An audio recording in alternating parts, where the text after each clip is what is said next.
চায়ের দোকানে বসে হাজি টেলিভিশন চাই ভাইরে, চায়ের দোকানে বসে হাজি টেলিভিশন চাই, হিন্দি গানের তালে তালে পা দুটি নাচাই ভাইরে, আমাদেরই কপালেতে শান্তি বুঝি নাই। এত দুঃখ রাখি কোথায়, রাখার জায়গা নাই ভাইরে, এত দুঃখ রাখি কোথায়, রাখার জায়গা নাই, আমাদেরই কপালেতে শান্তি বুঝি নাই ভাইরে, আমাদেরই কপালেতে শান্তি কেন নাই। সুদে ঘুষে জীবন কাটে করে দুর্নীতি, এমন লোক হয় যদি মসজিদের সভাপতি। সুদে ঘুষে জীবন কাটে করে দুর্নীতি, এমন লোক হয় যদি মাদ্রাসার সভাপতি। ভাইরে উচিত কথা বলতে গেলে ইমামের চাকরি নাই ভাইরে, হক কথা বলতে গেলে খতিবের চাকরি নাই, আমাদেরই কপালেতে শান্তি বুঝি নাই ভাইরে, আমাদেরই কপালেতে শান্তি বুঝি নাই। সমাজেতে অসঙ্গতি বলবো কত আর, গায়ের জোরে বিচারপতি ঘুষেরই কারবার। সমাজেতে অসঙ্গতি বলবো কত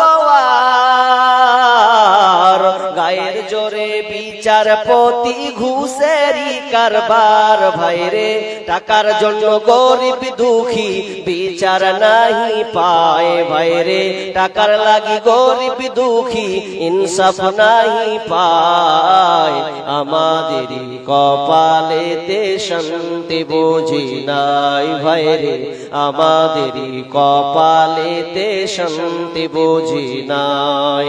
এত দুঃখ রাখি কোথায়, রাখার জায়গা নাই ভাইরে, এত দুঃখ রাখবো কোথায়, রাখার জায়গা নাই, আমাদেরই কপালেতে শান্তি বুঝি নাই ভাইরে, আমাদেরই কপালেতে শান্তি কেন নাই। বড় ছোট নাই ভেদাভেদ, কোথায় মান সম্মান, বাবার সমান মুরব্বিকে করছি অপমান।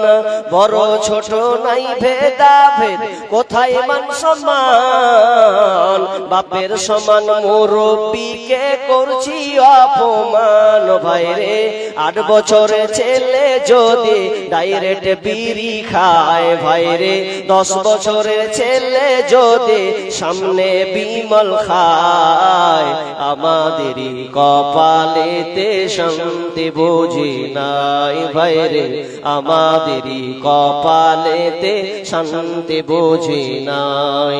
এত দুঃখ রাখি কোথায়, রাখার জায়গা নাই ভাইরে, এত দুঃখ রাখবো কোথায়, রাখার জায়গা নাই, আমাদেরই কপালেতে শান্তি বুঝি নাই ভাইরে, আমাদেরই কপালেতে শান্তি কেন নাই ভাইরে, আমাদেরই কপালেতে শান্তি বুঝি নাই।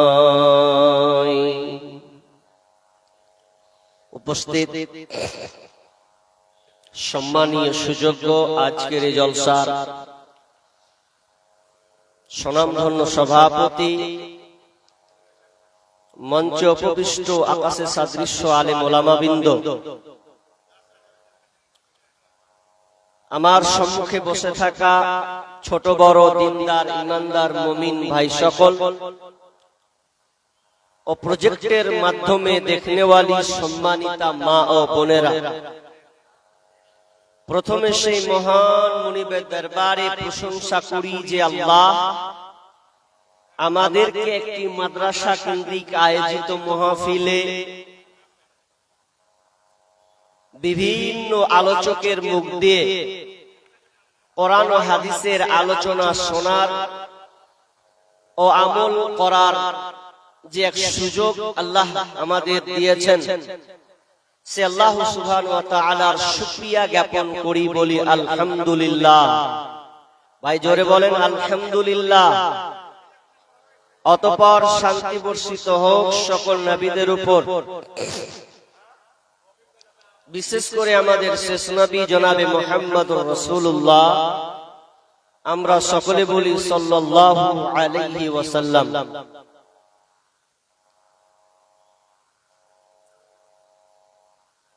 আমি আপনাদের সম্মুখে মহাগ্রন্থ আল কোরআন সূরা আযহাব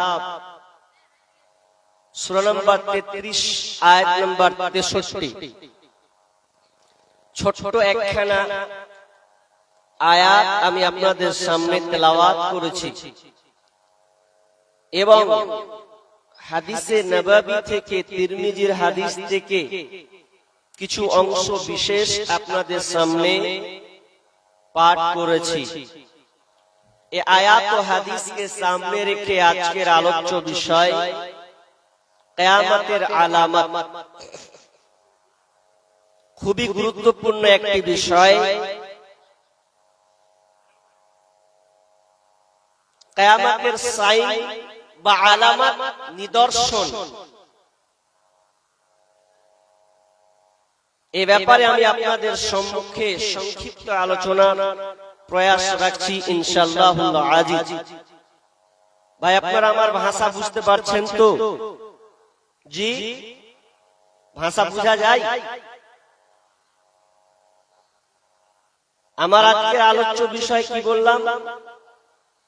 কিয়ামতের আলামত। আলামত বলা হয়, বাংলাতে বলে চিহ্ন। কিয়ামত আলামত অর্থাৎ পৃথিবী ধ্বংসের লক্ষণ। পৃথিবী ধ্বংস হওয়ার পূর্বে আল্লাহ রাসূল যেগুলো ভবিষ্যৎবাণী করেছেন, সেগুলো ব্যাপারে অসংখ্য হাদিস আছে। আমি আপনাদের একটাই হাদিস আপনাদের সামনে আমি বলবো। হাদিসটা যেটা পড়ছিলাম তিরমিজির, যদিও হাদিসটা দুর্বল, তবে যে পয়েন্টগুলো আছে বিভিন্ন হাদিসের আলোকে এই হাদিসের মান, এই হাদিসগুলো বলা যায়। কারণ বিভিন্ন হাদিসের আলোকে সে আলামতগুলো বর্ণনা পাওয়া যায়।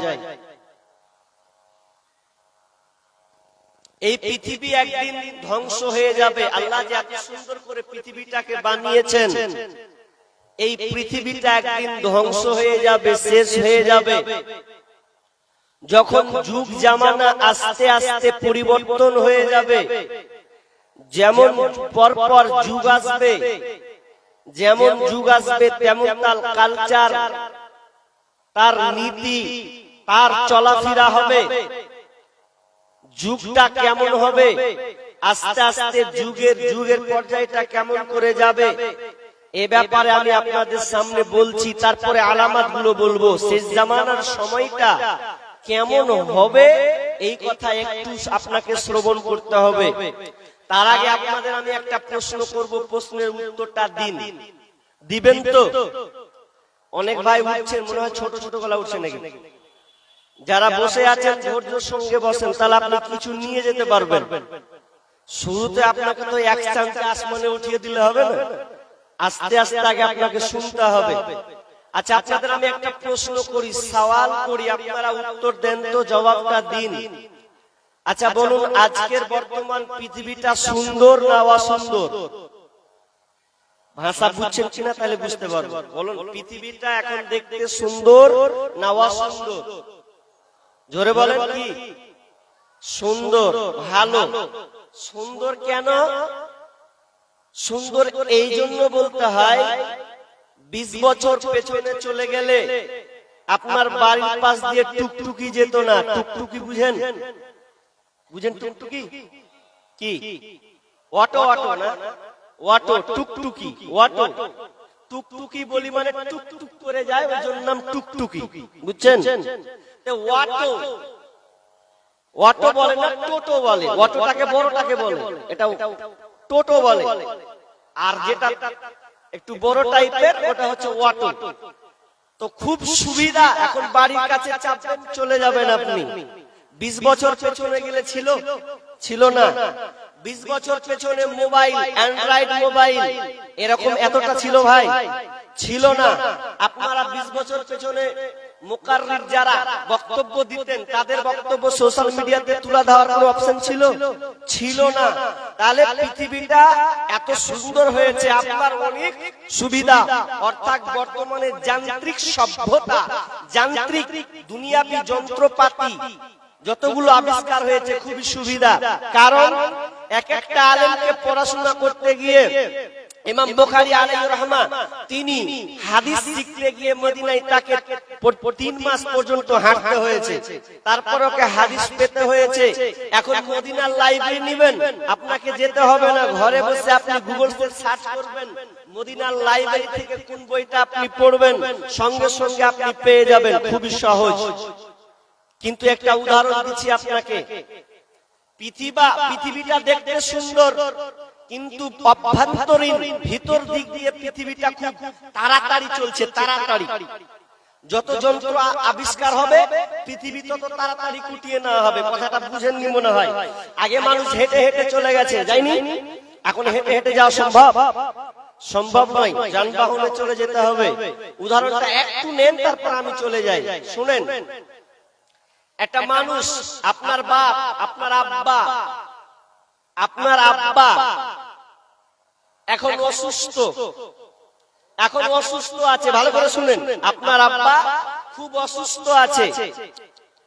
তো অসুস্থ থাকলে গেলে হসপিটাল যেতে হবে, ঠিক না বেঠিক? ঠিক তো, ডাক্তার দেখাতে হবে। হসপিটাল যখন যাবেন তার আগে আপনার বাপের একটা ছবি করতে হবে, সুন্দর ছবি দরকার আছে। এখন আপনি দেখবেন ক্যামেরা 2 ধরনের হয়। ক্যামেরা কয় ধরনের হয়? 2 ধরন। একটা ক্যামেরার নাম হচ্ছে এক্স-রে ক্লিনিক ক্যামেরা, বুঝেন আপনারা? X-ray clinic. আর একটা নাম হচ্ছে studio camera. X-ray clinic camera কাকে বলা হয়? আপনার ছবিটা ওপর নিবে না ভেতর নিবে? ওপর না ভেতর? আমার ভাষা বুঝছেন আপনারা? এক্স-রে ক্লিনিক ক্যামেরার কাজ কি? ওপর নিবে না ভেতর নিবে? ভেতর নিবে। এখন আপনার আব্বাকে শুইয়ে দিয়ে ডাক্তার বলছে রেডি 1 2 3 খাচ করে তুলে দিলে, রিপোর্ট যখন আসবে তখন দেখবে আপনার বাপের ভেতরে ক্যান্সার। এখন ওই বাপকে যখন স্টুডিও ক্যামেরাতে দাঁড় করাচ্ছেন, তো স্টুডিও ক্যামেরা তখন বলছে, খাচ করে যখন তুলে নিলে তখন কি বলবে? আমার বাপ সুন্দর। আর বাপ এত সুন্দর মানুষ, ডাক্তার বলছে আমার বাপের ক্যান্সার হয়ে গেছে। কেমন কথা রে? তাহলে দুইটা 2 রকম প্রমাণ।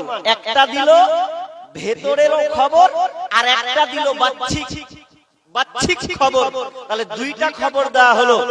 কিন্তু এবার আপনি যদি পৃথিবীটা আমরা সবাই বলেছি সুন্দর, মানে যান্ত্রিক সুবিধা, সবকিছুই সুবিধা, কিন্তু এটা বিজ্ঞানকে আপনি বলছেন বিজ্ঞান আপনাকে রিপোর্ট দেবে পৃথিবীটা খুব সুন্দর।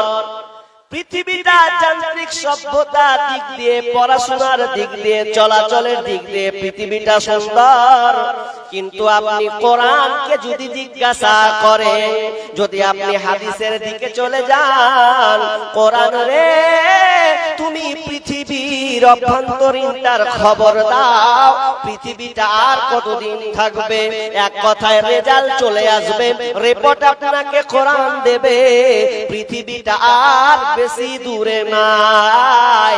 যেমন যুগ জামানা আস্তে আস্তে যুগটা পরিবর্তন হবে, একটার পর একটা যুগ পরিবর্তন, জামানা চেঞ্জ হয়ে যাবে। বিশ্বনবী হুযায়ফা রাদিয়াল্লাহু তাআলা আনহু তিনি বর্ণনা করছেন, লোকেরা আল্লাহ রাসূলকে যুগ জামানার ব্যাপারে আল্লাহ রাসূলকে মঙ্গল সম্পর্কে জিজ্ঞাসা করতেন। কায়াকুলু কানান নাসু ইয়াসআলুনা রাসূলুল্লাহ সাল্লাল্লাহু আলাইহি সাল্লাম আনিল খায়র। লোকেরা নবীকে জিজ্ঞাসা করতেন মঙ্গল সম্পর্কে, কোনখানে ভালো আছে, কোনখানে কল্যাণ আছে। এই ভালো যুগটার ব্যাপারে বা যেখানে কল্যাণ আছে, যেখানে ভালো আছে, যেখানে মঙ্গল আছে, ওগুলোর ব্যাপারে তারা জিজ্ঞাসা করতেন। কিন্তু হুযায়ফা বলছেন ওয়া কুনতু আসআলুহু আনিশ শাররি মাখাফাতা আইয়ুদরিকানি। হুযায়ফা রাদিয়াল্লাহু তাআলা বলছেন আমি নবীকে মঙ্গল সম্পর্কে জিজ্ঞাসা করতাম না, বরং অমঙ্গল সম্পর্কে জিজ্ঞাসা করতাম। কোনখানে অকল্যাণ আছে, কোনখানে খারাপই আছে, এই ব্যাপারে বিশ্ব নবীকে জিজ্ঞাসা করতাম। কেন জিজ্ঞাসা করতাম? মাখাফাত আইয়ুদরিকানি, এই জন্য আমি জিজ্ঞাসা করতাম যাতে করে আমি হুযায়ফা ওই অমঙ্গল কাজের মধ্যে যেন না পড়ে যায়, যেন ওই ধোঁকার মধ্যে না পড়ে যায়। এই ধোঁকা থেকে বাঁচার জন্য, অমঙ্গল থেকে বাঁচার জন্য, খারাপি থেকে বাঁচার জন্য আমি নবীকে জিজ্ঞাসা করতাম। ফাকুলতু ইয়া রাসূলুল্লাহি ইন্না কুননা ফি জাহিলিয়াতিন ওয়া শাররি। তিনি বলছেন ইয়া রাসূলুল্লাহ আমরা ছিলাম অন্ধকারের যুগে, জাহিলিয়াতের যুগে অবস্থান করছিলাম, খারাপ একটা যুগে আমরা অবস্থান করছিলাম। তখন ফাসআলুহুম বিসমি হুযায়ফা রাদিয়াল্লাহু তাআলা বলছেন ওয়া কুনতু আসআলুহুম ফাকুলতু ইয়া রাসূলুল্লাহি ইন্না কুননা ফি জাহিলিয়াতিন ওয়া শাররি ফাজআলাল্লাহু বিহাদাল খায়র। এরপরে আমরা আপনাকে পেয়ে সন্তুষ্ট হয়ে গেছি, আমরা ভালো একটা যুগ পেয়েছি, সুন্দর একটা যুগ পেয়েছি। তবে বিশ্বনবী বলেন ফাহাল বাদা হাদাল খায়র, এরপরে ফাদা খায়র মিন শাররি। বিশ্বনবী বলেন তো আমরা যে ভালো যুগটা পেয়েছি, আপনাকে পেয়ে আমরা সন্তুষ্ট হয়ে গেছে, কিন্তু আমাদের ভালো যুগের পরে কি একটা খারাপ যুগ আসবে, খারাপ জামানা কি আসবে?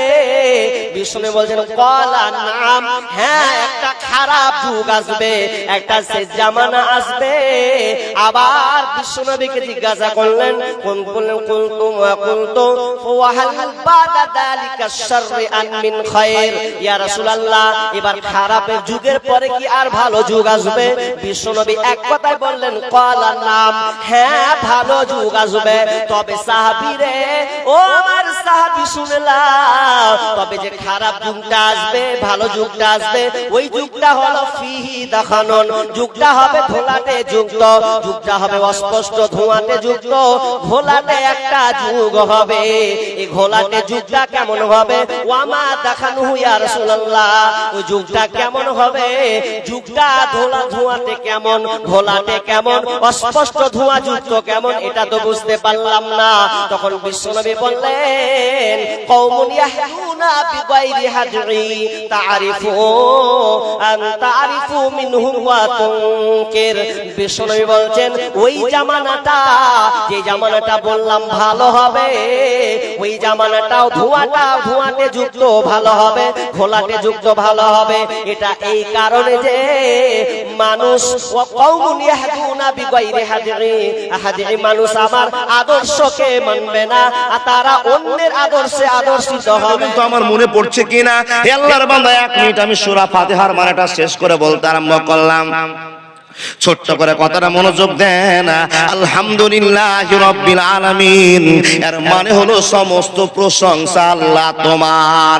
বন্ধুরে এখন যদি আলহামদুলিল্লাহ কে নিয়ে যদি আলোচনা শুরু করে দেওয়া হয়, আমি একটা বক্তা, মাওলানা নূর মোহাম্মদ একটা বক্তা, আরো হাজার হাজার বক্তা আছে, হাজার হাজার আলেম আছে, এই আলহামদুলিল্লাহ কে যদি নিয়ে তাফসীর করতে শুরু করে বন্ধুরে, রাত দিন পার হয়ে যাবে, মাস শেষ হয়ে যাবে, বছর শেষ হয়ে যাবে, আলহামদুলিল্লাহি রাব্বিল আলামিনের মানে শেষ হবে না।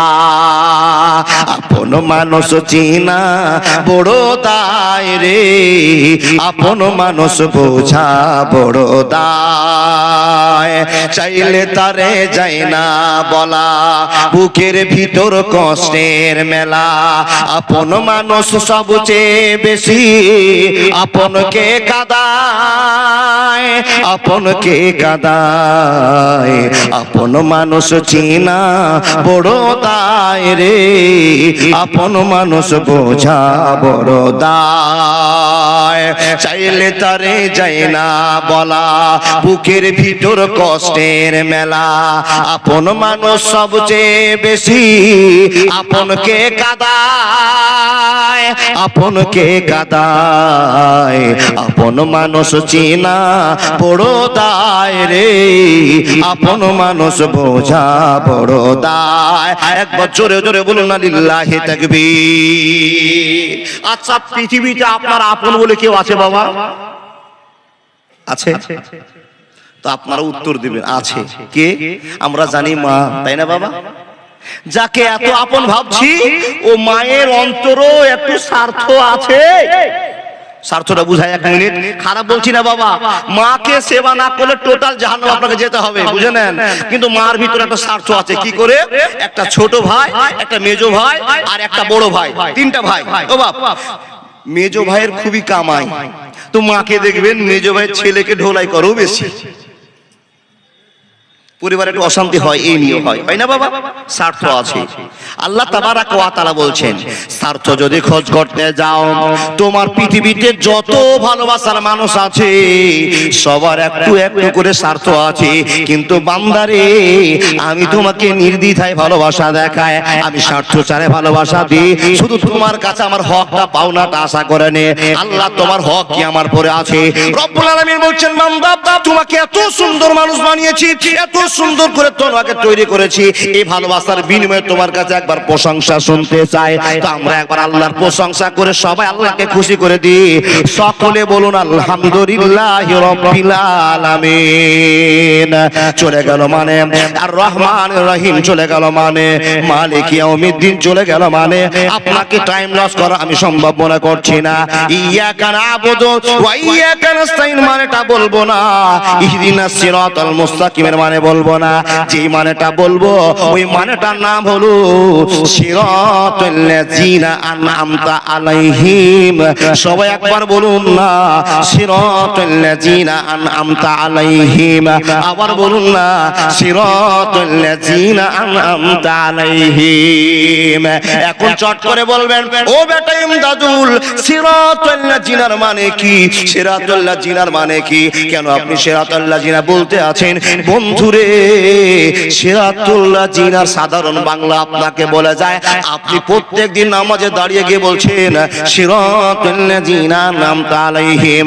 রব্বুল আলামিন ওই সমস্ত লোকের প্রতি তুমি খুশি হয়েছো, যাদের প্রতি তুমি দয়া করেছো, যাদেরকে তুমি রহম করেছো, যাদেরকে দুনিয়াতে জান্নাতে সুসংবাদ দিয়েছো, ওই লোকগুলোর সন্ধান তুমি আমাদেরকে দাও। আপনি প্রত্যেকদিন বলছেন সিরাতুল লাযিনা আনআমতা আলাইহিম। ওই সমস্ত লোকের সঙ্গে তুমি আমাদের হাসর নাসর ঘটাও, ওদের পথ তুমি আমাদের জিন্দেগিতে দাও। প্রত্যেকটি মানুষ প্রত্যেকদিন বলে, এখন যদি আল্লাহ আপনাকে জিজ্ঞেস করে বলে, ও আব্দুর রহমান, আব্দুল সাত্তার, আব্দুল জলিল, ইমদাদুল, শুনে নাও, তুমি প্রত্যেকদিন সিরাতাল লাযিনা আনআমতা আলাইহিম বলছো, বন্ধুরে তুমি সিরাতাল লাযিনার মানে রক্ষা করতে পারবে না, তোমার দ্বারা সম্ভব হবে না। তো আপনি বলবেন, আল্লাহ কেন হবে না?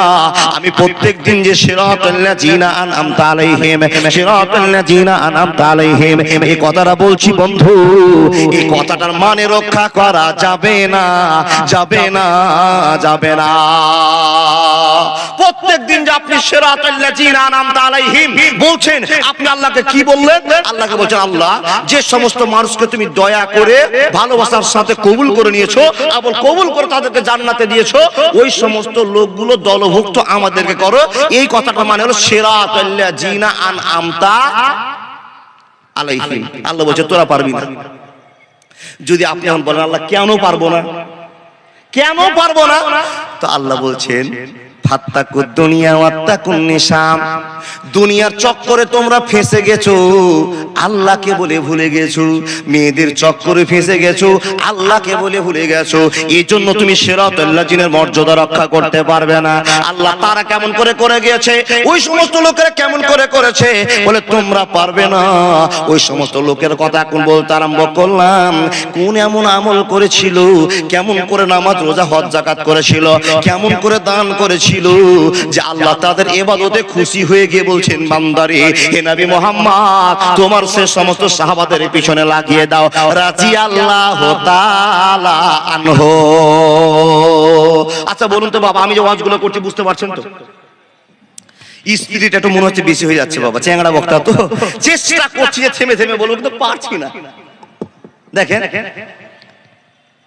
সিরাতাল্লাযীনা আনআমতা আলাইহিম, তোমরা পারবে না।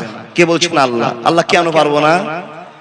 বলে তোমাদের ভয় আল্লাহর নাই, দুনিয়া নিয়ে পাগল হয়েছো, মেয়ে জাতকে নিয়ে সম্মান দিয়ে তাদের জীবনটাকে উদ্ধার করার চেষ্টা করেছো, নিজে ডুবে গেছো। তোমরা তা পারবে না। ওদের কেন রাজি আল্লাহ তাআলা আনহু বলা হলো তোমরা সেটা জানো না। কার কথা বলবো রে? নবী মুহাম্মদুর রাসূলুল্লাহর কথা বললে তো রাত দিন 24 ঘন্টা পার হয়ে যাবে, শেষ হবে না। বন্ধুরে আমার, কার কথা বলি কার কথা বলি?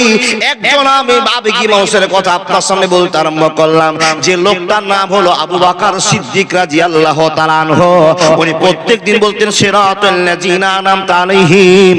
তো বন্ধুরে সিরাতাল্লাযীনার মানেটা কেমন করে প্রাধান্য দিয়েছি, কেমন করে আবু বকর সিদ্দিক আল্লাহকে ভালোবাসা দেখিয়েছি। এই আল্লাহর বান্দারা আপনারা চেষ্টা করবেন, আমি আবু বকরের পরিচয় দিব ইনশাআল্লাহ। দেখেন দেখেন দেখেন আবু বকরের পরিচয় দিচ্ছি। ও বাবা, আল্লাহর নবী যেদিন মক্কা ছেড়ে মদিনায় যাচ্ছিলেন তো সঙ্গে কাকে নিয়েছিলেন বলুন? কাকে? নামটা বলেন না গো বাবা। আবু বকরকে। আমি তো শুনতে চাইছি, আপনারা বললে একটু আমার মনে আনন্দ জমবে। কি বললাম নামটা? আবু বকর। আল্লাহকে কেমন করে আবু বকর খুশি করলেন একটু দেখেন তো, আপনি পারবেন কি না একটু চেষ্টা করে দেখবেন। প্রত্যেকদিন যে সিরাতাল্লাযীনা বলছেন, তো সিরাতাল্লাযীনা মানিয়ে দিবি। অনেক অপশন পার হয়ে গিয়েছে নবী গো, লাস্ট অপশন আপনার জন্য আছে। আজকে রাতে আপনাকে মার্ডার করবে, দুনিয়া থেকে শেষ করে দিবি, কালেমার প্রচার বন্ধ করে দিবি। ইয়া রাসূলুল্লাহ, আপনি আজকে মক্কা ছেড়ে মদিনায় চলে যান, সঙ্গে আবু বকরকে নেওয়া হবে। উমর চলবে না, উসমান চলবে না, আলী চলবে না। ইয়া রাসূলুল্লাহ, আপনার সঙ্গে যিনি সঙ্গী হবেন তার নাম হবে আবু বকর সিদ্দিক রাদিয়াল্লাহু তাআলা আনহু। বন্ধুরে আমার, ক্লিয়ার করে কথা হলো, ক্লিয়ার করে কথা হয়ে গেল। অনেক ঘটনা আছে বন্ধু। আল্লাহর নবী বলেন আবু বকর তুমি সমস্ত সরঞ্জাম রেডি করে রাখিও, সমস্ত জিনিস ঠিকঠাক করে রাখিও। আমি দুপুর রাতে 12টার সময় তোমার কাছে এসে হাজির হব, রাত 12টার সময় তোমার কাছে চলে আসবো। আসার পর রাস্তা বের করে চলে যাব, অসুবিধা হবে না, হবে না, হবে না। বন্ধুরে আমার, বিশ্বনবী বাড়ির মধ্যে অবস্থান করলেন, বাড়িতে প্রবেশ করলেন। হে আল্লাহর বান্দা, সন্ধ্যা লেগে গেল, সন্ধ্যা ঘনিয়ে গেল। এমন তো সময় ঘটনা চালু হয়ে গেল, 17টা বংশের 17টা লোক বড় বড় তারওয়াল নিয়েছে, হাইসা নিয়েছে, ছোরা নিয়েছে। আজকে বিশ্বনবীর শেষ রাতের পরিচয় দিতে হবে। বন্ধুরে 17 জন লোক পাহারা দিয়ে নবীর বাড়িকে ঘেরাও করে বসে আছি। আল্লাহর বান্দা জিবরিল আমিন বারবার আসার খবর দিয়ে যাচ্ছে, নবী গো সময় পার হচ্ছে, সময় পার হয়ে যাচ্ছে। সন্ধ্যা 6টা হলো, 7টা হলো, 8টা হলো, বন্ধুরে রাত গভীর হলো। বেঈমানদের আনাগোনা বেড়ে গেল, পাহারা দিয়ে বসে আছে। নবী কখন বাড়ি থেকে বের হবে আর কখন নবীকে বিদায় দেওয়া হবে, তাকে মেরে দেওয়া হবে। আল্লাহর বান্দারা এমন সময় পার হয়ে যায়, পার হয়ে যায়। হঠাৎ করে একটা ঘটনা ঘটে গেল। আল্লাহ তাবারাক ওয়া তাআলা জিবরাইলকে বললেন, রে জিবরাইল, আমার বন্ধুকে বাড়ি থেকে বের করে দাও, সিদ্ধান্ত করে আসো, বের করে দিয়ে আসো। কি করে বের করতে হবে? আমি আল্লাহ খেলার মালিক, আমি আল্লাহ কেমন করে বের করব পৃথিবীর কেউ জানে না, শুধু তুমি যে খবরটা দিয়ে দাও। 17 জন বাইরে লোক পাহারা দিয়ে বসে আছে। বন্ধুরে এমন তো সমতা আপনাদের গল্পটা বারবার শোনা আছে। হযরত আলীকে ডাকা হলো, রে আলী শোন। আলীকে ডাকা হলো, আলী আসলেন। আসার পর বলছে, আলী শুনে নাও, বেশি কথা বলার টাইম নাই, আমার কাছে বিধবার টাকা জমা আছে, মাদ্রাসার টাকা জমা আছে, বাইতুল মালের টাকা জমা আছে। রে আলী শুনে নাও, এই টাকা শোধ করে যদি আমি মরে যাই কোনোদিন জান্নাতের আশা করা যাবে না। আলী তোমাকে টাটকা ঘোষণা দিয়ে যাচ্ছে, শুনে নাও, যার 1000 টাকা তোমাকে সম্পূর্ণ লিস্ট আমি ধরিয়ে দিয়েছি। এ আলী শুনে নাও, সকাল 10টা হলে তাদের প্রাপ্য তুমি ফিরিয়ে দিবি। আর বেশি গল্প করার টাইম নেই, আমি তোমাকে সজাগ করে দিলাম। আমি যে বিছানাতে ঘুমিয়েছিলাম ওই বিছানায় তুমি লম্বা হয়ে ঘুমিয়ে যাও। আমি যে চাদরটা পরেছিলাম চাদরটা দিয়ে মাথাকে ঢেকে তুমি শুয়ে যাও। সব গল্প ক্লিয়ার হয়ে গেল। বন্ধুরে আমার, বিশ্বনবী বাড়ি থেকে বেরিয়ে যাবেন, 17 জন লোক গেটের বাইরে দাঁড় হয়ে আছে নবীকে মারার জন্য। জিবরাইল আমিন বলছেন, নবী গো টেনশন করিয়েন না, টেনশন করিয়েন না। পৃথিবীর টেনশন একদিকে, আপনার রব আল্লাহর টেনশন একদিকে। জোরে জোরে বলুন না লিল্লাহি তাকবীর। আরবে বিনয় নয় মিশরে, ইরাক ইরান নয় নয় ভারতে, সারা পৃথিবীর মাটিতে নবী তোর আইন চলে। যেতে হবে খালি হাতে আল্লাহ তোর দরবারে।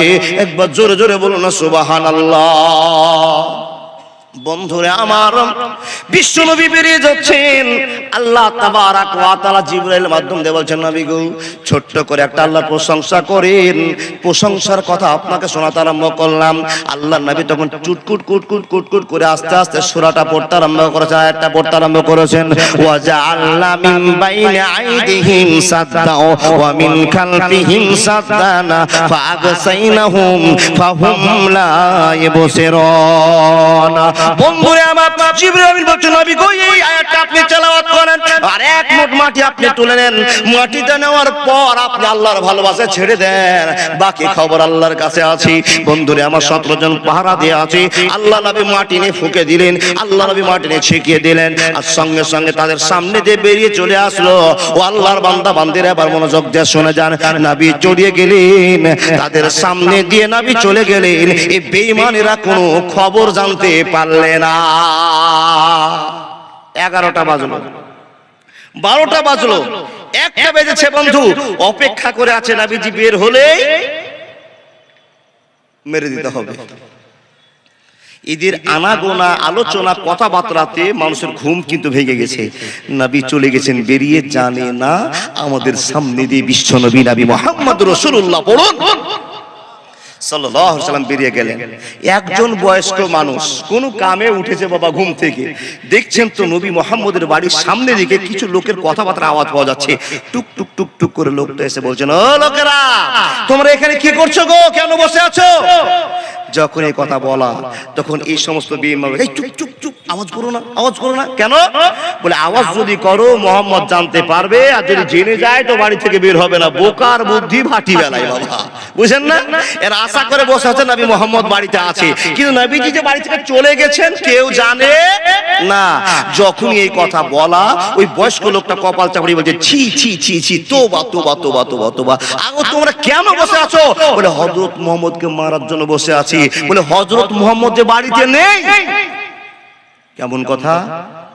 আমরা সন্ধ্যার সময় হযরত মুহাম্মদকে বাড়িতে ঢোকালাম, আর আমরা পাহারা দিয়ে বসে আছি, আর তুমি বলছো নাই, খবরদার বাজে কথা বলবা না। বয়স্ক লোকটা বলছে, দেবতার কসম বলছি, হুবলের কসম বলছি, হযরত মুহাম্মদ বাড়িতে নাই। বলে কি করে দেখলে? বলে তোমাদের সামনে দিয়ে যে হযরত মুহাম্মদ সাদা রুমাল মাথা দিয়ে চলে গেল, তোমরা তো দেখছিলে, তোমরা তো দেখছিলে, কিছুই তো বললে না। চলে গেল তো কিছুই তো বললে না। এ কি কিসের কথা বলছো? একজন লোক আবু জাহাল বলছে, তাড়াতাড়ি দেখো হযরত মুহাম্মদ ঘরে আছে কিনা। বা ঘরের ফোঁকা দিয়ে দেখছে লম্বা হয়ে মানুষ শুয়ে আছে, চাদর দিয়ে আছে। ও ঘুরে এসে গল্প শুনিয়ে বলছেন, আবু জাহেল চিন্তা করিয়েন না, হযরত মুহাম্মদ ঘরেই আছে। ঘরে কে আছে? এই যে বলে না, ঘরে কে আছে? হযরত আলী শুয়ে আছেন। ও আল্লাহর বান্দা, হযরত আলী শুয়ে আছেন। 1 ঘন্টা পার হলো, ফজরের আজান হচ্ছে, হাইয়া আলাল ফালাহ,